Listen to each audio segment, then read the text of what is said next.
And this week we are talking about parenting, which is super exciting. So I am going to invite the lovely Jason and Jenny Hamilton to the stage, and they're going to come and share with us their heart for families and give us some gold tips around parenting. They were preparing. They've got notes. Jason's got paper notes. Jenny's got an iPad with notes on it. It may alarm some, but I am using the technology. Except for something just popped up on her screen, and I saw the scare in her face going, what do I need to do now? It's all good. You're all good? I'm good. I'm connected. I can see what I sort of wrote. It's all good. Before we get started, these guys are an amazing couple, and they are part of an amazing family. And I want to introduce you all to their children. They don't know that they're going to do this. Jump up to the stage. They're amazing two children. Yes. Who are... Do they get to stay? Nah, they're going to just... You can give a wave and you can walk away. So when we talk about the stories about children, we've got Jess and Tom, that's right.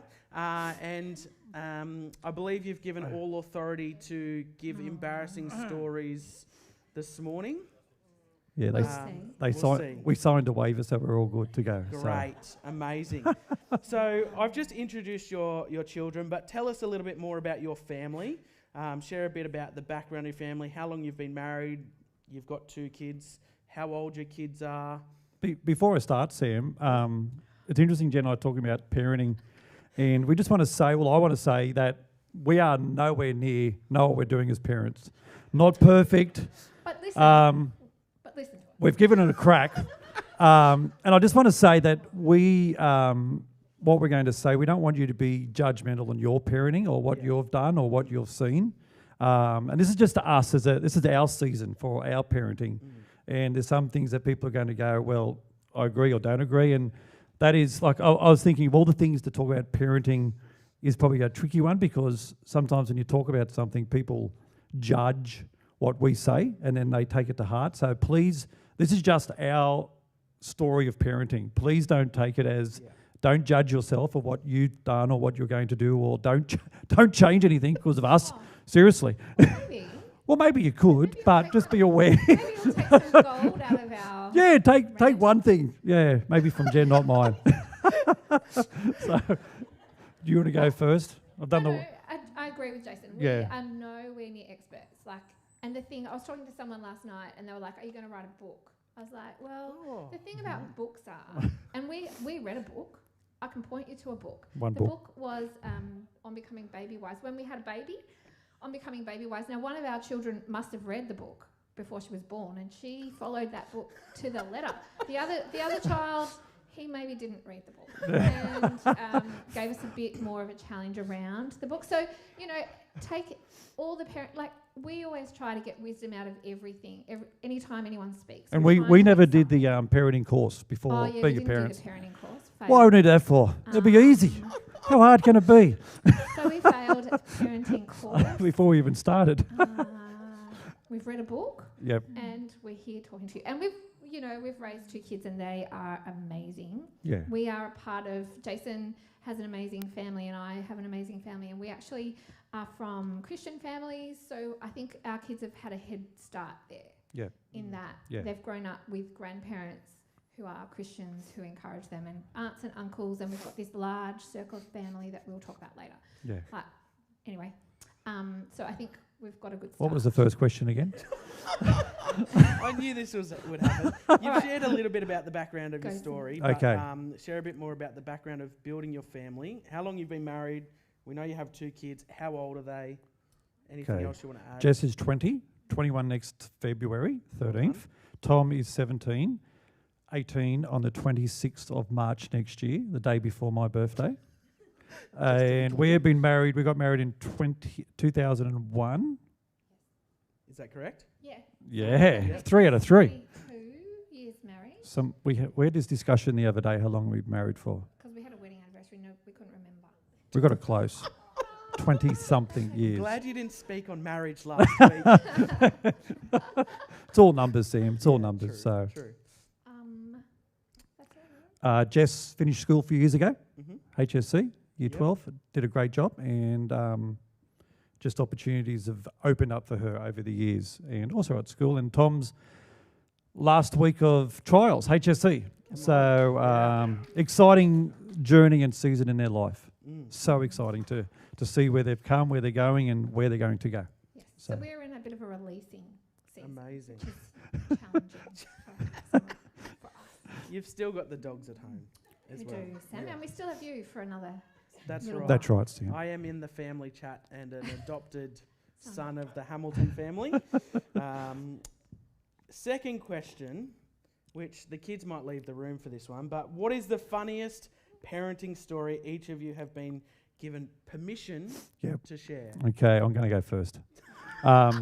Jess has always been a terrible traveller with car sickness and all this. Oh. Funniest story in my life, and one of the funnies. And we're going to pick up a caravan on our camping trip at Camp Elam, and we borrowed my brother-in-law's, my sister's brother-in-law's car, and they just got this Parado, and second-hand, and had a bit of a smoke smell in it. So we had to go to Port Macquarie, about an hour and a half. Had a cigarette smell all through. It was fine. And anyway, halfway through there, Jess says, "Oh, a bit hungry." So we gave her a banana, and we probably about 20 minutes from getting there, Jess goes, "I feel blah," and she had a renown for just vomiting all over the place. Funniest thing ever. You know, the back of cars, they got the headrests and they got the two little posts. Jen was right in front of her, and I watched this thing slow motion, and she has projectile vomited through these two bars. It was a square headrest with Absolutely incredible. Down the back of Jen's shirt, into the net, and all I could do was, okay, don't laugh.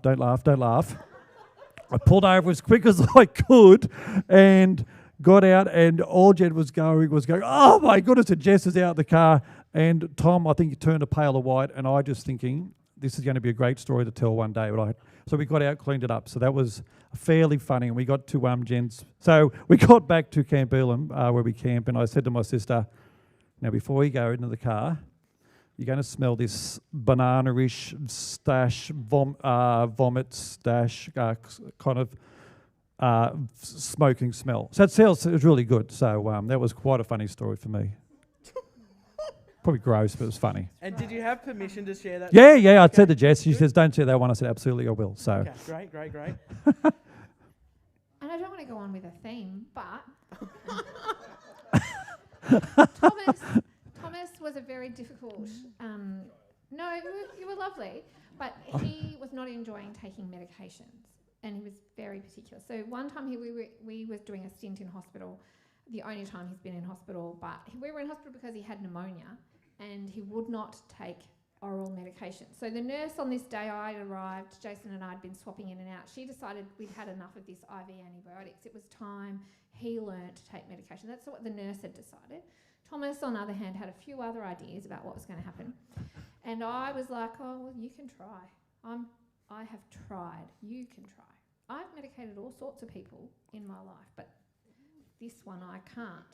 And so I was like, "Well, you're welcome to try." So she drew up the pink antibiotic, and she just grabbed him. She was wearing a white, hospital gown. She gave him the medication. She's like, "I don't know what your problem is. That's it. It's done." And then it happened, like, all out. And normally I would be quite cross with Thomas for doing that, but I was like, "Oh, I'm so pleased he did that," because it proved that I am not a hopeless mum, because this professional person could not get him to medicate. So then she was cranky and whatever, so I just grabbed Tom and we ran to the bathroom. I fixed him up. But I was so happy that he did something naughty to that lady. Like, she wore it all. She wore the pink medication. And then she decided that it wasn't time for Thomas to learn to take take oral antibiotics, and we stayed in hospital a bit longer.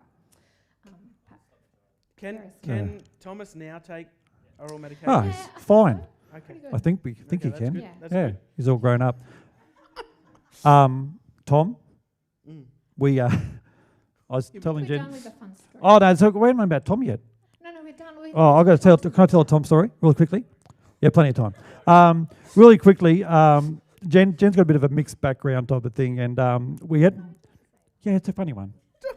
Anyway, we hadn't told the kids for a long time that when they were little that Jen's dad wasn't a stepdad, and we haven't told the kids this. And a couple of years ago, we had this conversation. They said to us, so Pa's not my real Pa. I said, well, kind of stepdad. And then Tom goes, so am I actually your child? And he goes, and is my name Tom? It's like this hidden secret type. We didn't tell him purposely. And it kind of evolved type of thing. But it was like, okay, probably should let our kids know a bit more about our life before that. So that was a bit of a funny story type of thing. So, yeah, hilarious. Anyway, so I think we've got a good snapshot into the Hamilton family. So we're going to go a little bit deeper with our next question. What is the best Bible verse or passage each of you could share with us today to inspire us to remain confident and courageous in our parenting? Okay, so I'll go first. Correct. Right. So I've got a few, but Psalm 139 verse 13. For you created my innermost being, you knit me together in my mother's womb. I praise you because I am fearfully and wonderfully made. Your works are wonderful, I know that true well. And Jeremiah 29:11, I know the plans I have for you, says the Lord, plans for good and not to harm you, to give you a future and a hope. And I like 1 Corinthians 12 where it talks about, if I am not a hand, do I not belong to the body? Is there no reason to be that part? And not everybody can be an eye, not everybody can be an ear, and we all have a part to play. And I think for me as a parent, these verses speak true because I realise that God has created each of them unique people. And I think whenever you're dealing with people, whether you're a parent or not, when you're dealing with people, you have to acknowledge that God has created them. And God has a plan for them that is bigger than our plan. And, you know, when you're caught up in being a mum, you can get caught up in all the, you know, will he take the medication and all that. It can get a lot. Or perhaps I was an anxious type mother. Well, no, wasn't perhaps. I was a very anxious type mother. And and as a mum, I think comparison is a real thing. We went to playgroup. We are a part of this big family. There's all this stuff. And Jess, so when we had Jess, we have 2 nieces the same age. And when we had Thomas, we have 2 nephews the same age. And there's a lot of comparison. So why is your child sleeping? Is your child, you know, doing the things? And are they walking? And can they talk? And can they do all the things? And, you know, NAPLAN results came out the other day. Are they brilliant at NAPLAN? Are they smart at school? Are they meeting all the milestones? And I think it's great to do all that. It's great to be able to achieve all those things and meet your milestones and do the amazing things. But we need to remember that God has created us each individually. Yeah. And we need to be slow. I would like to say, let's be a bit slow to label our children. Because at various points I could have diagnosed them with all sorts of things, but we didn't. We were slow to label our children. We feel that these are people created by God with talents, and God planted talents in them, and God spoke to me very clearly at one point, particularly around Thomas. He was about 2, and we were, you know, that was the same time we were doing the medication and we were dealing with that. And God spoke to me very clearly. He's like, I've given him talents. Yeah. You just have to realise who he is and teach him whose he is. And I'll take care of the rest. And I think as a mum, that's where I want to be. I want to realise that God has a plan for them that is beyond what we think, and I need to raise them in that. And God will take care of the rest. I need to not compare. I need to be their mum and raise them individually. So, you know, not to waffle, but parenting styles. I did watch this show about parenting styles, and, you know, apparently we all have a parenting style, but God doesn't have that. And if I parented Thomas, there was a day where with Jess we had a particular way of dealing with her, that when things got all too much, she went to a room. And we didn't do the counter, and we didn't sit on the seat, we didn't close the door, and it wasn't time out. It was just, you need to go to spend time in your room. And she would come out nice, and I would have a cup of tea and sit in the sun, and we would be nicer when we'd all come out. And there was no time limits and stuff. But I tried this on Thomas once. You know, you need to go to your room. Now, if I waited for Thomas to decide he was ready to come out of his room, he'd still be there. So, you know, we need to parent them differently, but with the same mindset. Yeah. And so that's how I like to parent them. Which I think, you know, what you've said there is important for us to know about ourselves as well. Yeah. It's not just whether you're parenting or whether you're not parenting, you've done parenting or whatever, all of that about ourselves is important too, that we are uniquely made as well, which is important. So, but super important with parenting as well. Mine is Proverbs 22:6. I think it's on the board. Train up a child in the way. Now it says he in the Bible. I've done Jason version. They, because we have a boy and girl, so we're going to call them they. In the way they should go, even when they are old, they will not depart from it. And this was really made clear for us a few months ago. Jen and I went away on a holiday ourselves, and about the kids, which was great because they were doing their things. And we got a photo on a Sunday morning, and it was at 7:55, and they were at church, and took a photo at church with Sam. And I said to Jen, look, we've done it. Like, we've done a certain, and that was always something of mine, that train up a child. And often I'd say to Jen, where do you get teenage children who have to be at church on a Sunday morning early to serve, who want to do it, like they want to do it? And to me, that's just like, wow, that makes me so proud of our kids that they actually make that on their own. They do that. And that's just not because of what our influence, but because of the influence in this church and other people around them and the opportunity they were given. And they just made us smile. They're going, wow, we didn't have to get on the phone to them. Don't forget church on a Sunday. I did have to remind them that the chicken's out because I often forget about them. But they did that, and that was so relieving for us that they actually did that on their own back. And, that train up a child in the way they should go. And that's just one of many things that they've actually used their initiative to do that. And that's just a habit they've done now. Like, it's just, so every Sunday morning we get up, we've got to be done by 8 because we've got to be at 8:30. So to me, that's just something that I really am proud of our kids to do that. And they're serving in church, and it's just awesome to watch. It is. Awesome to watch, so. Yeah, definitely. Your kids are amazing kids who serve. We have a lot of kids in our church who love to serve, which is an awesome thing. Yeah, that's right. And so it is a great thing. Our next question, what are the three best parenting tips you would each share with us after your years of faithfully growing in your own spiritual life, as well as raising kids to know kids that know and follow Jesus? Okay, one for one. Okay, I'll go first. It was Siri. I've just had a few, but I just highlighted the three. My probably biggest one is be their cheerleaders, be there. Cheer them on in every occasion. Sometimes it gets tricky and we go, that's just too tricky, I can't deal with that. But we can, we have to deal with that. And so I am their biggest advocate in everything they do. I had the blessing of being at school for most of their school life, except for this year, for year 12. And I was able to pull that teacher, parent hat sometimes I had to go into bat for them. So I took my teacher hat off, put my parent hat on. And it was just great to be able to step up. And as a parent, I had the right to do that. I had the opportunity to speak into their world, and I would not do it, not again.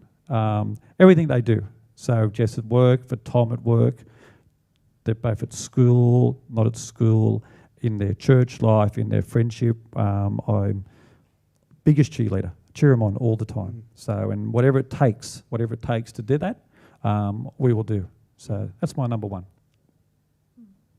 One of my parenting tips would be, let's not be in a hurry to grow our children up. So enjoy the journey as it happens, because they'll be adults for a long time.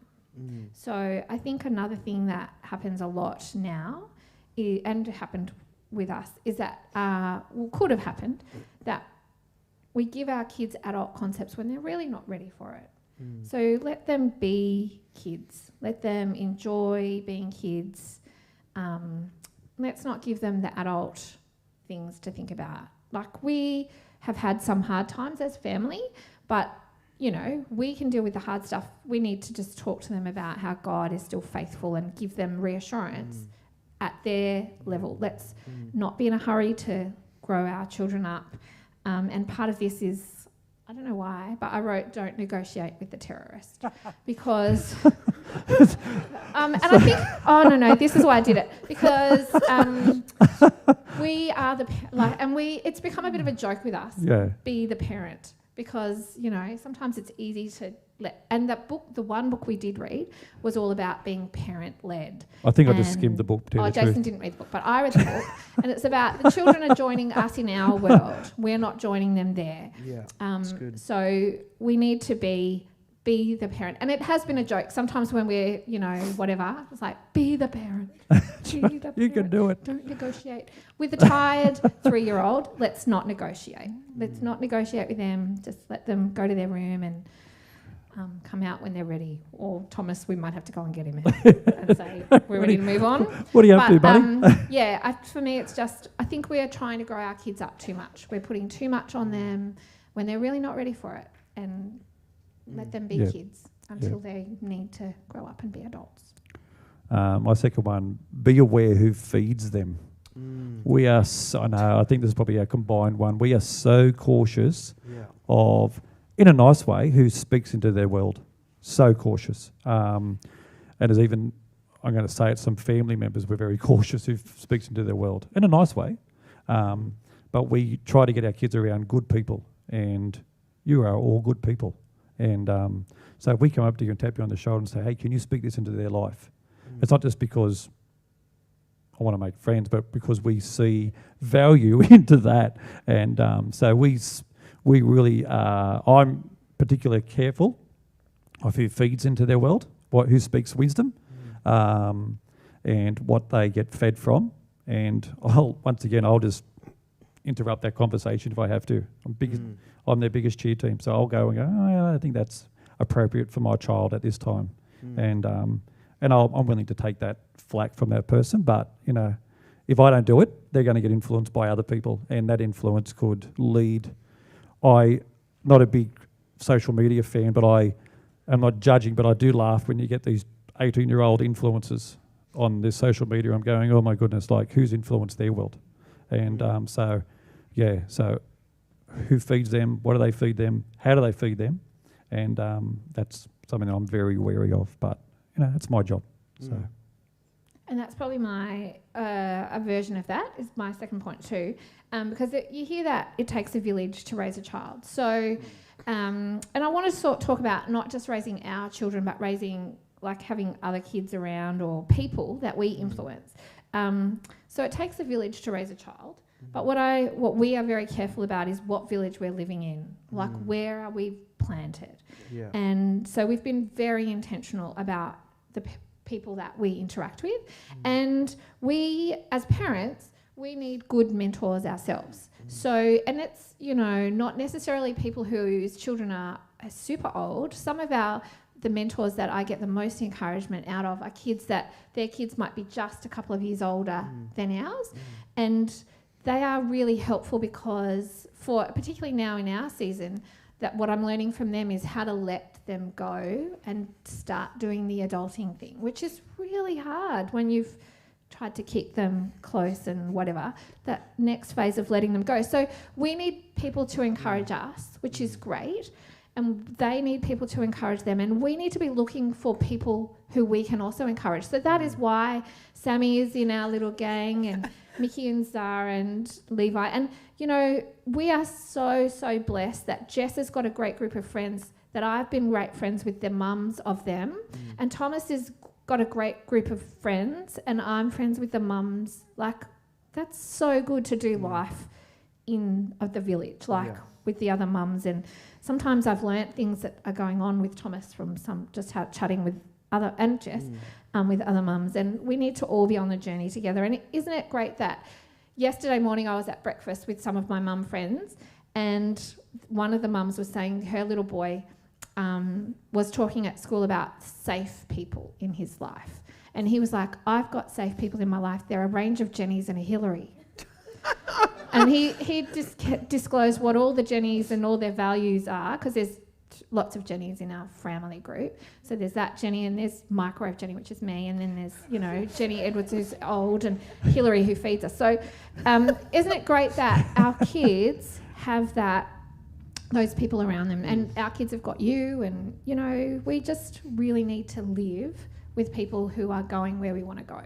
Yeah. And be really intentional about that. Which is a massive thing, and, you know, being in a church family is a massive thing to raising kids, but also, you know, who we hang out with is important as well, because it is a role model to children, and what we say at church and who we hang out with church is super important in terms of having an influence, because we all do have an influence in some aspect over the people that are around us, which is good. Last one for me. Yeah. Get on with each other. Like, it's not hard, because like we always say to them, you have a brother and sister, so you need to get on with each other. And there will be times that you'll only have your sister or your brother, and you need to get on. Like, it's pretty simple. So I encourage our kids, be nice to each other, use your manners, be polite, but get on. And because there's someone that you can always depend on. And simple one, don't make it too hard. Yeah. I think so.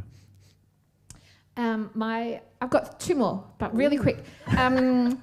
As for me and my house, we will serve the Lord. So take the kids with you. Yeah. So I was talking to Jess yesterday. I was like, what do you think I should, what would you say? And she's like, well, Mum, you just took us with us. And we didn't have a choice. And that is, to a point, that's true. There was a point where they didn't have a choice. We just brought them with us. Everywhere we went, they were with us.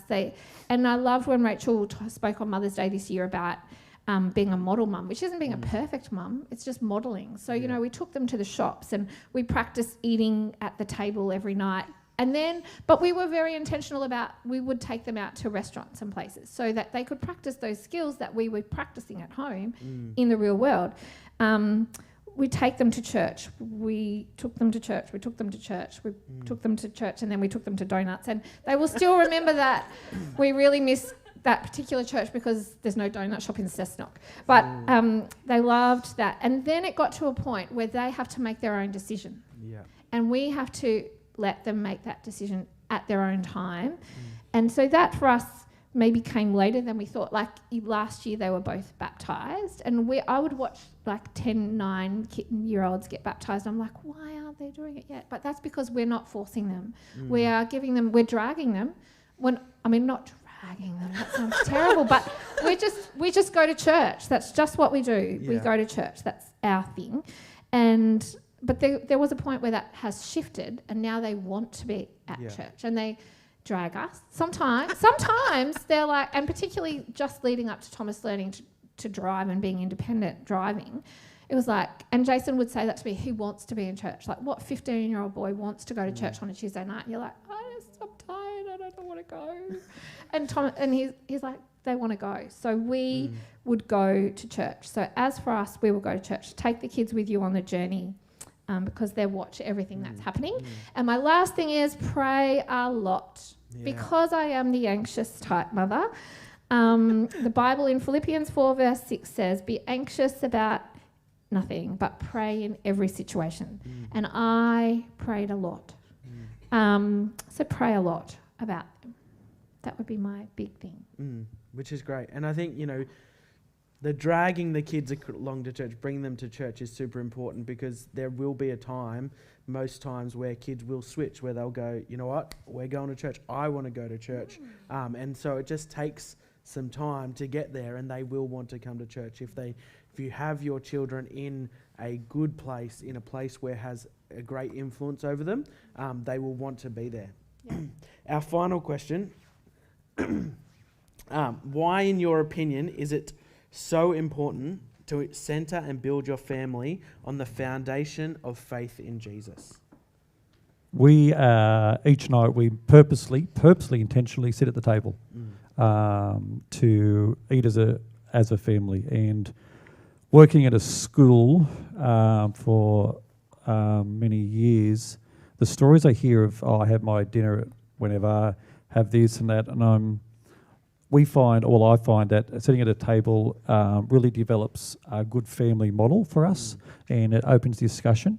So one of the things we pray for our meal, we pray for people in our family, pray for what's coming up, pray for other people, and that just helps develop what we try to impress on them or try to build into them. So that's my kind of, like Jen said, we pray for them. We pray for our family, and getting the whole purpose that it's not just about their life, but it's about influencing other people and showing Jesus in us, I suppose. So, yeah. And my thing is, why do we need to, what was the question? Something about why we need to center our life on Jesus. Yeah. Is because God created us to be in relationships, right?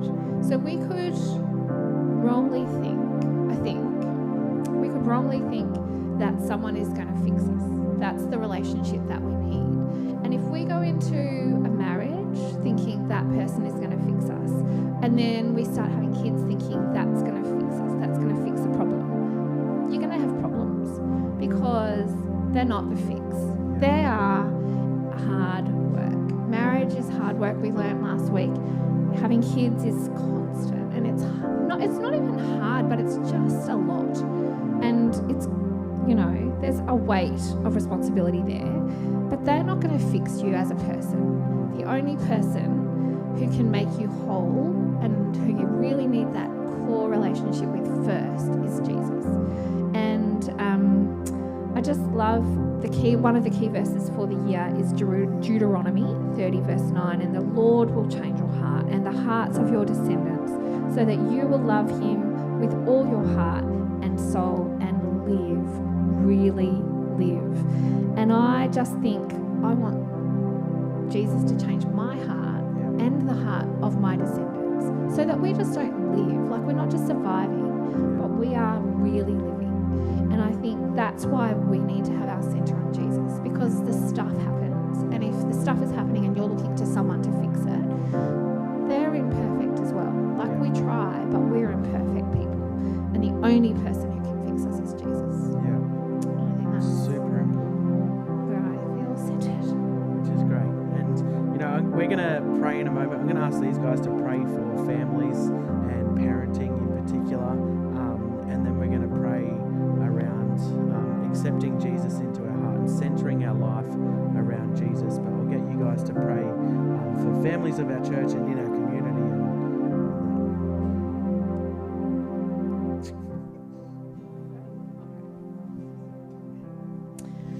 Heavenly Father, we are so thankful that you have value on every person. You knitted us in our wombs, in our mother's wombs, and you have planted us here on the earth. And you've given us a purpose that is beyond our wildest imaginations. And you have put people around us to encourage us and to lead us and to guide us. And I'm so thankful for Jesus that we can have relationship with him. And I pray this morning for people who are on the parenting journey that you will give them the strength that they need as a parent, that you will guide them and give them wisdom and give them hope and a future. And that I pray for our children that you will give them the same, that you will have direction for their lives, that you will have a purpose, and that you will reveal yourself to them and afresh, and they will know that they're loved by their parents, but also by a God in heaven who has greater things for them. And I thank you for this church and the community that we live, and I pray that we can have influence over those people, that we will be seeking people to be an encouragement to, that we'll be seeking people who need to know that there is a God in heaven who loves them more than they can realize. And I thank you for the opportunity to be part of this church and to be have a relationship with you. In your name. Amen. Yeah, and these guys have shared about centering their life upon Jesus, and so we want to give people an opportunity right now to say yes to Jesus, whether you're joining us online or in the room. So I'm going to ask that every head be bowed and every eye be closed in the room. And if you're in this room and maybe you've been listening and you're going, I don't have that relationship with Jesus, I haven't centered my life around Jesus, and you want to do that this morning, we want to pray for you, and we're going to pray a prayer together. So if you're online joining us this morning, type yes in the comment thread, or if you're in the room, pop your hand up nice and high so that I know who I'm praying for. We're going to pray a prayer together right now. Let's pray, church. Jesus, this is my decision. Today I say yes to you. You died on the cross to pay the price for my sin. I invite you to be my Saviour. Come into my life. Forgive my sin and fill me with the power of your Holy Spirit. Amen.